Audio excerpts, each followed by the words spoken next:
First and foremost, all praises are due to Yahweh Ba'Shem Yahawashi, Ba'Shem Rakakwadash.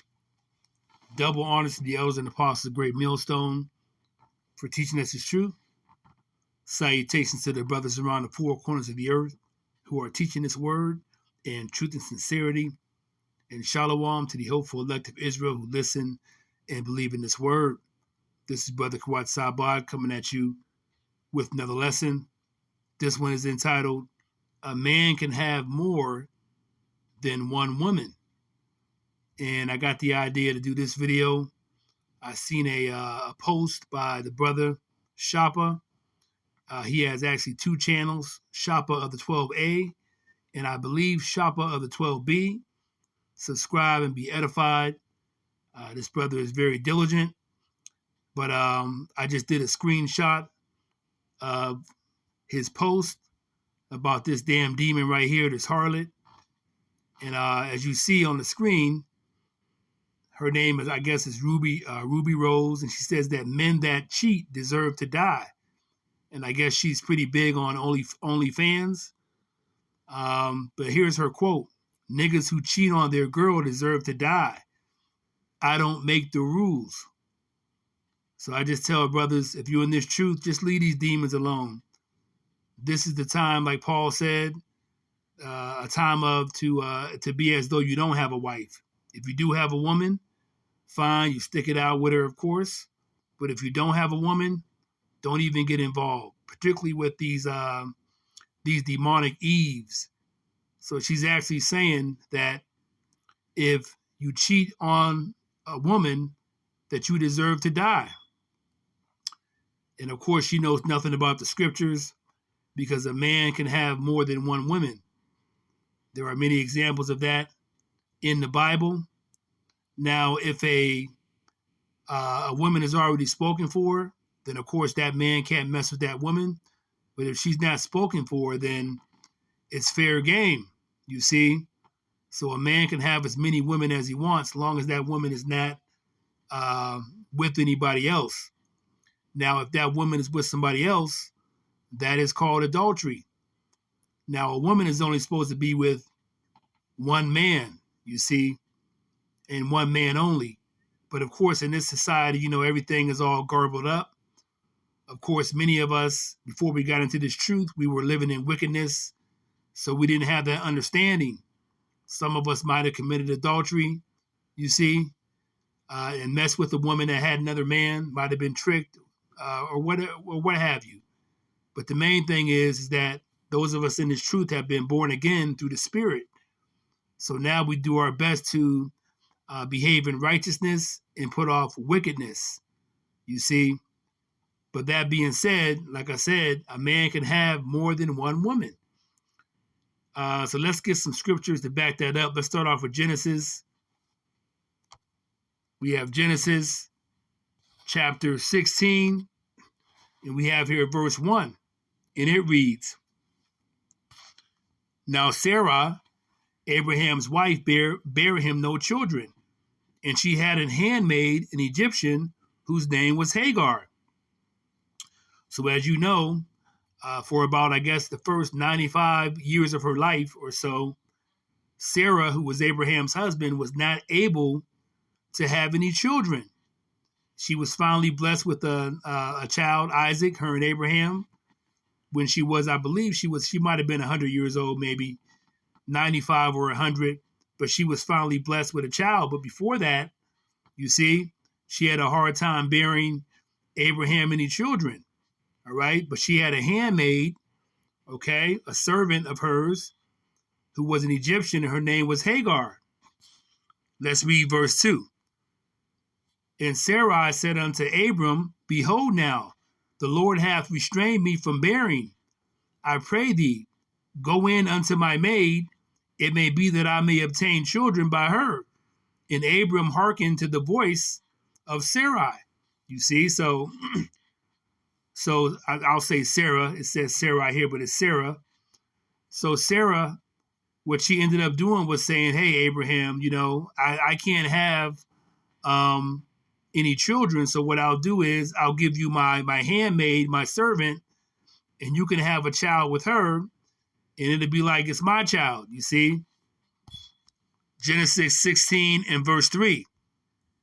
And Sarah, Abraham's wife, took Hagar, her maid, the Egyptian, after Abraham had dwelt 10 years in the land of Canaan, and gave her to her husband Abraham to be his wife.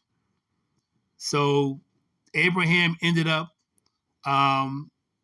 taking Sarah's handmaiden, her servant, as his wife, because Sarah gave him permission to do so. But even in that sense, Abraham had the right to find or have another woman, okay?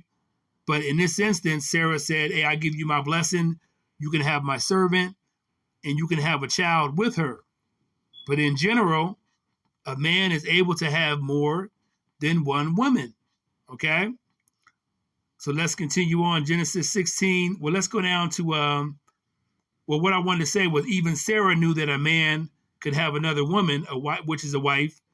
And wife just means woman, you see. And marriage is based on sexual intercourse.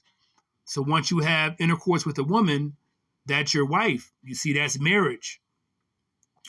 So Sarah, she inherently knew, all right, that Abraham could have another woman. She knew that. She knew that. She also knew that she couldn't go find another man, because the thing is, she wasn't able to bear children with Abraham, but she knew inherently that it went against the commandments of the Most High if she went to search for another man. Now, in today's society, you have these women, okay, where, let's say this happened in today's society, particularly Eve, so-called black woman, okay? If she couldn't have a baby with a man, okay, that was her husband, because once you have intercourse with a man, that's your husband, you're together, that's marriage. But these women today, what they would do is they would go find another man to have a baby with and cheat on their husband, when you're only supposed to be with one man according to the scriptures. But Sarah knew inherently that it was against the commandments of the Most High, Yahweh, to go and find another man to have a baby with, because the fact is she was not able to bear children with Abraham at this time, you see. So she followed the law, statutes, and the commandments correctly. And she gave Abraham an opportunity to have a child with her handmaiden, Hagar, you see. So let's continue. Let's go to Leviticus chapter 20, and let's do verse 10. Oh, in addition to that, okay, before I go to that scripture, Jacob, Abraham's grandson, you see, through Isaac, had two wives, Leah and Rebekah, of which they had 12 sons, of which the 12 tribes stem from, the 12 tribes of Israel, of which the Hebrew Israelites owe their lineage to, you see. So Jacob had two wives as well, two sisters. Also, Solomon had 300 wives and 700 concubines. And if you have the spirit to understand, that you understand that Solomon, that was Yahushua in his previous lifetime. And that also was a prelude, okay, for the men of the Lord in the kingdom. You see, that was a prelude. But let's go to Leviticus chapter 20 and verse 10, just to get some emphasis on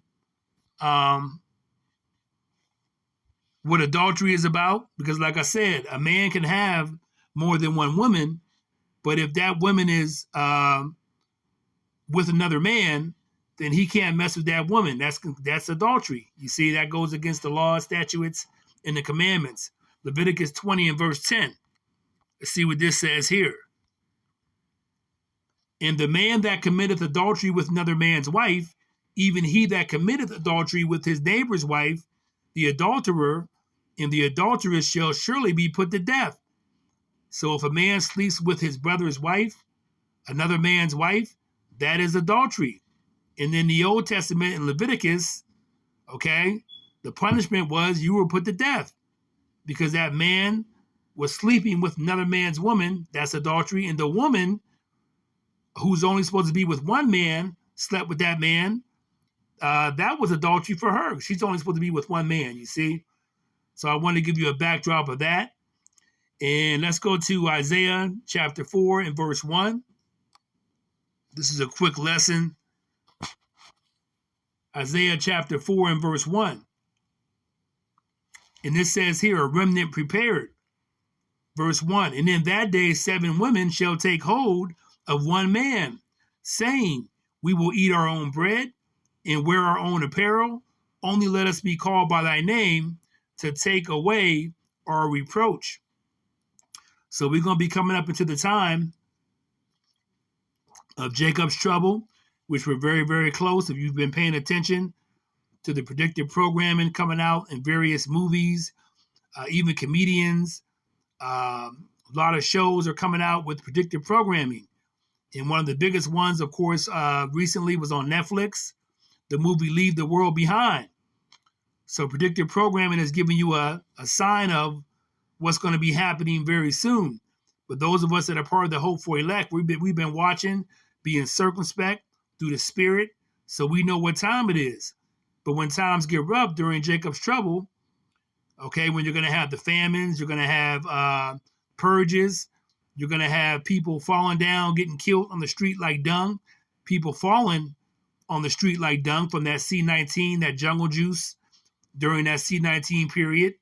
You're going to have Esau going crazy, like a wild man sparing none. Esau, our enemy, our adversary, the so-called white man, the devil, going wild with his weaponry, you see, because he got the power of the sword, okay, via Yahweh, all right? Yahweh's going to use him as the sword to kill many of us, kill many Jakes, 2/3 of us who aren't complying or hearkening to this word. But the elect, the remnant, the elect of the Hebrew Israelites, so-called blacks, Latinos, Native Americans, all right, we've been putting our faith in Yahweh. We're waiting on these things to happen because we want to get out of here. But during those times, the purges, the martial law, food famines, pestilences, all right, a lot of women are going to be looking for righteous men. And the elect men of the Lord, of Yahweh Bashem Yahweh Shai, are going to have a lot of women coming after them. So this is going to happen before the kingdom and during the kingdom, where it says 7 women, which is just a number for completion. 7 is a number for completion. It could be many more because, like I said, Solomon had 300 wives and 700 concubines. So that was a prelude for the men of the Lord in the kingdom. We're going to have access to a whole bunch of women from all the nations. You see, all the nations. So this day is coming where the women are going to see some righteous men, a few righteous men, and they're going to cling to them. So like I said, a man can have more than one woman. And like I said, this demon, Ruby Rose, particularly, is going to get a lot of people killed. So leave these demons alone. Leave these wicked women alone. You see, because they're going to get you killed, all right? Stay in the spirit. Stay connected with Yahweh Bashem Yahweh Shai. Do your best to rehearse the righteous acts. This is the time to be as though you don't have a wife. Your woman is this truth. So on that note, I want to give all praises to Yahweh Bashem Yahweh Shai, Bashem Rakakwadash. I hope this lesson was edifying to you. Shalom.